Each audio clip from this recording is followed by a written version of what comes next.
pessoal, eu sou o Alisson Mazzoni, eu estou aqui com o Denis Shigemoto e com o Rafael Tsukada. Vamos hoje comentar um pouco sobre a prova de engenheiro de equipamentos mecânicos da Petrobras. Vocês vão ver que essa é uma prova mais específica, que ela tem mais conteúdo técnico, mais pontual, em comparação com, se você viu o nosso vídeo sobre a prova de engenheiro de petróleo, ela vai cobrar coisas mais profundas sobre assuntos mais específicos de mecânica, até porque aqui é só o diploma de engenheiro mecânico que é válido para você prestar esse concurso. Então aqui nós vamos ter termodinâmica, vamos ter transferência de calor, mecânica dos fluidos, menos matemática específica e básica, não vamos ter aquelas coisas de elétrica, vamos ter resistência de materiais de verdade, não só estática, vamos ter física também e vamos ter até um pouco de vibrações nessa prova, além de outros assuntos, Rafael.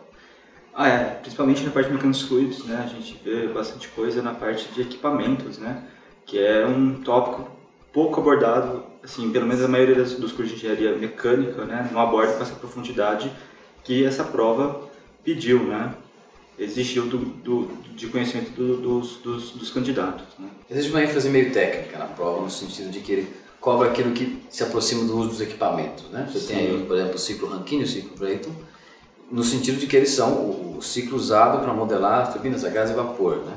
E aí se fala, por exemplo, de bombas, de turbinas de ação, compressor de diafragma, né? Inclusive nessa prova eles pediram definição de cavitação, né? Cavitação que é uma coisa assim que o pessoal não aborda tanto, acho que naquela questão 42, né? Fala, o fenômeno de cavitação pode ocorrer em bombas centrífugas, né? Geralmente você entende cavitação só quando a pressão da água chega perto da pressão de vapor, acontece cavitação de sol. Aí ele faz um vocabulário um pouco mais sofisticado sobre o fenômeno, né? Exatamente. Solidificação, vaporização, qual que é o nome, a palavra do fenômeno físico que está envolvido na cavitação. Nesses ciclos, eu acho que eu até comentei com você antes, né, que o que você precisa saber é a forma do ciclo, os nomes das transformações e o rendimento. Basicamente é isso, mas isso já é muito mais específico do que cobrar só o ciclo de carbono, né? Isso é verdade. Com certeza. Aí tem algumas coisas de materiais, mecânica tem bastante coisa de materiais, aí você tem os índices de Miller, que são uma parte mais só de notação, né? E tem algumas coisas avançadas aí. Tem o arroz com feijão de materiais é o diagrama ferro-carbono, né? Que é o que aparece sempre. Mas aí tem algumas coisas sobre aquelas transformações, de material, tratamento, encruamento, rendimento, aquelas coisas. Aquela de perdita, de... isso do diagrama ferro-carbono, os nomes que constam no diagrama ferro-carbono. Você tem algum comentário sobre isso? Eu queria ressaltar a parte aí das questões envolvidas na resistência de materiais, né? Na prova de petróleo, os conceitos de resistência dos materiais, na verdade, é mais estática do que resistência dos materiais em si, né? Já nessa prova de mecânica, por exemplo, ali a questão 38, já cai coisas bem específicas, mais voltadas de resistência dos materiais, né? Tensor de tensões ali na questão 38, né? Então o estado tridimensional de tensões tem muitas coisas simplificadas para bidimensional, né? Mas sabendo tridimensional você já consegue. Apesar de ser estado plano, mas ele busca a ideia do tensor, né? Que é tridimensional e é resistência de materiais de verdade. Né? A questão 39 também. A questão 39, ainda apesar de ser resolvida só com estática, ela já cobrou que você soubesse a forma. E aí aquela coisa que eu sempre falo, que você não precisa fazer as contas, há uma tentação grande de botar um F ali e começar a fazer os equilíbrios. Quando na verdade você tem de observar o tipo de carregamento, as condições de contorno e eliminando as alternativas. Esse é o jeito rápido de fazer a questão. Quais alternativas podem ser as corretas? Porque tem um carregamento aqui na extremidade, então na extremidade vai ter um salto do valor do carregamento e assim por diante. E aí tem momentos de inércia, por exemplo, que sempre aparece. Essa aí é clássica, né? Essa de momento de inércia, essa figura é mais assim, ou mais alargada, né? Que esse momento de inércia é maior numa direção ou em outra. Lembrando, aí você tem que lembrar daquela definição da integral da distância ao quadrado, né? Uma outra coisa interessante aqui é que cai bastante vibração, né? E inclusive vibração em vários graus de liberdade, que é uma coisa já muito mais específica de mecânica, que você vê menos na graduação, né? Com certeza, isso é verdade. Vibração em vários graus de liberdade, em grau de liberdade até que você tem aquele sistema de segunda ordem padrão, fator de amortecimento, ressonância, mas em vários graus de liberdade tem o conceito de várias ressonâncias e do modo de vibração. Teve algumas questões de trocadores de calor, né? Que um pouco, assim, não tão complicado, né? Para o nível de uma pessoa que tem um curso de formação de engenharia mecânica, né, mas exigiria bastante conhecimento, né, dos fenômenos de condução, convecção e assim por diante, né. Essa eu acho que até teve pouco trocador de calor, na minha impressão. Só teve acho que uma questão, né, acho que era aquela última. Bastante materiais. E às vezes consta alguma coisa de elétrica, prova mecânica, mas é sempre algo muito técnico, ou algum circuito muito básico. Por exemplo, aí uma placa de motor, para você olhar na questão 63. E bastante coisa de materiais, né? Então, assim, grosseiramente, os pontos fortes. Aqui tem um combustão, é isso? Isso aqui é combustão? Isso, ele está vendo o grau da manivela, né, em relação aí, depois ele fala, a figura acima representa o diagrama indicador de um motor de sim, aquele é o ponto morto superior. Isso. O curso do pistão, do e pistão. como que varia a pressão do motor, né?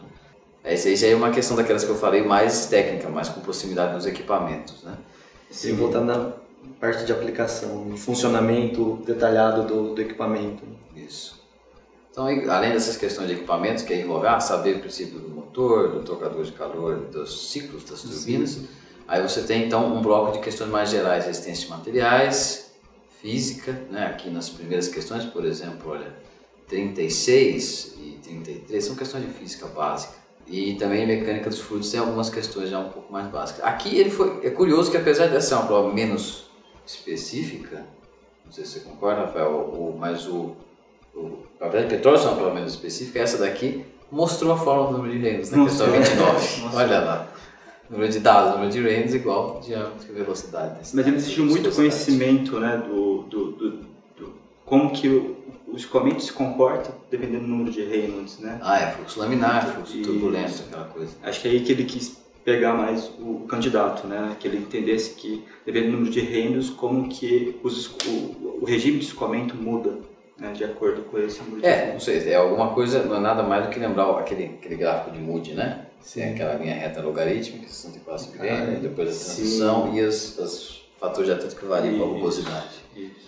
Que é o que exige, assim, acho que é o diferencial em relação à prova de petróleo, né? Que o petróleo, geralmente, as provas de petróleo são muito mais básicas, não exigem tanto o conhecimento mais aprofundado, né? Da teoria.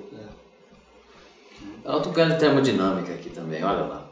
Uma máquina térmica opera utilizando um molde de gás ideal, quer dizer, algumas contas, são aquelas contas que eu falo que você faz na graduação para fingir que termodinâmica é um assunto fácil.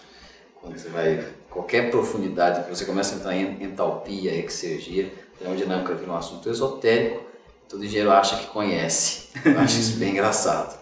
Né? Por exemplo, olha essa 24 aí. Variação de entropia tem na história, quilojoule por Kelvin. Quando eles colocam variação de entropia, as pessoas têm medo. Eu tenho medo. eu tenho medo de entropia e correlatos. Eu tenho medo. Mas de qualquer maneira, aqui o que é? A máquina, na questão 24, a máquina térmica opera ciclicamente, absorvendo cada ciclo uma certa quantidade de calor. Tá? Ele não diz que tipo de ciclo que é. Né? Então, na verdade, só precisava conhecer o rendimento e relacionar com a variação de entropia. Tudo bem. Aí você não precisava entender tanto o assunto. Sim. O que me assusta mais é aquelas questões lá de máquinas de fluxo mesmo, que exige muito o conhecimento do funcionamento da máquina, né? Uma bomba de diafragma, por exemplo? Isso, de diafragma. Cavitação, relação a bomba de alternativas corretas sobre bombas de diafragma. O que acontece com o compressor? Qual material se usa na fabricação da bomba? Exatamente, a terceira lá, configuração de elementos de compressor de diafragma. Não existe lubrificação para as vedações da haste, assim, exige um conhecimento muito aprofundado do funcionamento do equipamento, né? Que às vezes, como eu disse anteriormente, né, um tópico pouco abordado nos cursos de engenharia, acho que pelo menos a maioria das faculdades não abordam com tanta profundidade esse tópico. O meu e o seu, pelo menos. Nós tínhamos um curso mais conceitual. Eu fiz mecatrônica, você fez mecânica, mas o nosso curso era mais pesado de conceito, mas mais conceitual no sentido que era mais distante de equipamentos. Sim. Um pouco mais distante de prática também, né? Pagam um preço por isso. Mais uma vez, a condição inicial de deslocamento no sistema, isso é outra questão de vibração, né? Como questão de vibração, qualquer uma é sempre muito demorada, qualquer conta, principalmente aquela de vários graus de operários, você tem de montar as matrizes e entender o acoplamento que existe dentro dos elementos da matriz. O que eu tenho notado é que a questão de vibração é teórica. Assim. E aí acaba ficando bem difícil, bem difícil. O problema é que muitas vezes, se o candidato nunca fez as contas, né, ele às vezes ele não consegue entender essa parte teórica, né? Pelo menos essa questão 50 de 2 graus de liberdade, o sistema mecânico linear de 2 graus de liberdade sujeito a vibrações. Eu acho difícil uma pessoa que nunca fez a conta para 2 graus de liberdade lembrar de uma coisa dessas. Na aula eu tento montar as equações, na verdade, chegar nelas através de um raciocínio mais empírico, para a pessoa conseguir lembrar de alguma coisa de onde veio, embora não seja necessário para fazer a conta na hora. Mesmo no caso de vários graus de liberdade, por exemplo, 51, você fica relacionando moda, a ideia de moda. Aí você vê que tem uma coisa bem específica aqui, na questão 56, sobre taxa de compressão. Então essa é mais uma questão sobre motor a combustão, é isso? Sim. Isso 56, ignição por centelho. Falar de taxa de compressão, a semelhança daquele gráfico da pressão é bem específico do que funciona. 56 e 57. Estão na sequência. São relacionados. Os materiais aqui nesse bloco 3 também tem algumas propriedades do material de acordo com o tratamento, que é aquilo que nós temos comentado, né? Olha lá, o materiais é bem forte nessa prova.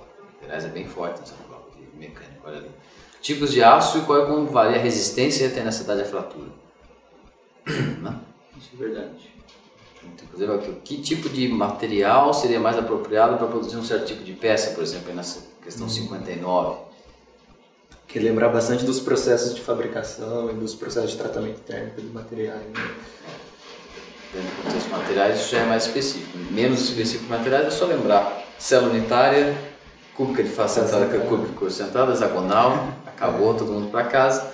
E no máximo sai de tração, né? Sai de tração, puxa, curva, tensão, deformação, lembrou daquilo básico. Mas aí para engenheiro mecânico cobra-se mais do que isso. Cobra-se mais do que isso. E aqui, isso daqui é um negócio que eu considero já... É que eu também não sou formado em mecânica, mas corrosão para mim é um assunto misterioso. A questão 65, né? Embora aí o nome de corrosão aí esteja só para assustar um pouquinho, porque na verdade não é uma questão de corrosão, olha lá. É verdade. Uma chapa do material densidade, ele dá a densidade, dá a área e ficou exposto durante tanto tempo, o perda de massa foi fornecido. Qual foi a taxa em milímetros por ano? Na verdade, é uma questão de raciocínio lógico. Raciocínio lógico. Colocou a palavra corrosão para assustar pessoas como eu, bobocas que não prestaram atenção no assunto. É aquilo que o Bruno Flora fez falar, dá uma olhada nas alternativas primeiro. E no caso, o que me chamou a atenção nessa 65 foi a taxa de corrosão em milímetros por ano. Quer dizer, não na verdade, não é uma questão de corrosão. Né? Mais de interpretação do que de conceito em si. Isso é próprio, porque justamente que a mulher está imersa ali em outras questões, veja que a seguinte, a 66, é uma questão de materiais. Falando um pouquinho de soldagem, né, tanto a 66 quanto a 67, né, ambas começam a entrar mais na parte de processo de soldagem, né, que é um tópico, acho que geralmente aparece bastante nas provas de mecânica. Né? Às vezes eles flertam um pouquinho com física pura. Em um sólido, a quantidade de energia varia com a temperatura apresentada, vezes a questão 68. Mas é só para assustar, que na verdade é uma questão de interpretação de gráfico. Gráfico linear, simplesinho. Então, quer dizer, resumidamente, você tem alguma coisa a dizer sobre essa prova? Eu acho que já fiz a minha, o diagnóstico dela. O que eu vejo da prova dessa de mecânica, por ela ser voltada para pessoas formadas em engenharia mecânica, né, e comparando com a de petróleo, ela é muito mais específica, ela aborda temas mais aprofundados. Então, quem vai prestar essa prova precisa ter um conhecimento teórico um pouco mais aprofundado e também um pouco do conhecimento dos equipamentos, né? Ele foca um pouco, por ser um cargo técnico, em termos de conhecer os equipamentos envolvidos nos processos mecânicos. Acho que eu concordo bastante com o Denis, né? Só vale ressaltar que às vezes os candidatos ficam muito focados nos livros teóricos, nos livros que o pessoal adota geralmente nas universidades, né? E nesse caso, algumas coisas, principalmente aquela parte específica de equipamento, ele é apresentado nos livros. De bomba de compressor de diafragma, por exemplo, turbina de ação, por exemplo. Se você pegar um livro que geralmente a gente usa na graduação, você vê que é abordado de uma forma muito assim, conceitual. Conceitual e fala muito pouco, né? Então, características do equipamento. Características do equipamento. Né? Então, acho que vale às vezes a pena pegar um material mais focado, né, que aborde sobre esses equipamentos em si. Né? Então, vocês devem ter tido uma ideia melhor de como funciona essa prova equipamentos mecânicos, pelo menos do ponto de vista do último concurso. E se você se interessar, acompanhe nossos próximos vídeos sobre outras provas. Muito obrigado. Inscreva-se no nosso canal TESA Concursos. Também confira as últimas notícias de concursos públicos no nosso Facebook /TESA Concursos e acesse nosso site www.tesaconcursos.com.br.